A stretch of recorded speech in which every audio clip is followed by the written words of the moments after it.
আমার রিসেন্ট ব্যবহার করা বেস্ট অ্যান্ড অ্যাফোর্ডেবল একটা শাওয়ার জেল আজকে তোমাদেরকে দেখাবো, হুইচ ইজ স্কিন ও রোজ সেন্টেড শাওয়ার জেল।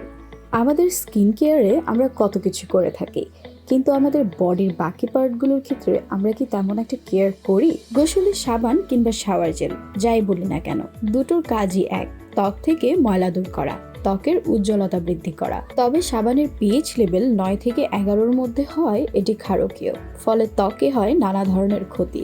তাছাড়াও সাবানে অপচয়ের মাত্রাও শাওয়ার জেল থেকে বেশি। আমি আমার বডি কেয়ারে সবসময় ব্যবহার করি স্কিন ও শাওয়ার জেলটা, যা খুবই সাশ্রয়ী এবং আমার স্কিনকে করে স্মুথ অ্যান্ড সুদিং একটা ফিল দেয়। স্কিন ও রোজ সেন্টেড শাওয়ার জেল একটি soap free cleanser. It's also paraben free, আর এর স্মেল খুবই রিফ্রেশিং। অ্যালকোহল ফ্রি হওয়ায় স্কিনের ক্ষতি হবার কোনো চান্স নেই। এছাড়াও এতে আছে রোজ এক্সট্র্যাক্ট অ্যান্ড আর্গান অয়েল, যা অল স্কিন টাইপে ইউজেবল। তাই আপনার বডি কেয়ার রুটিনে রাখতে পারেন এই শাওয়ার জেলটি।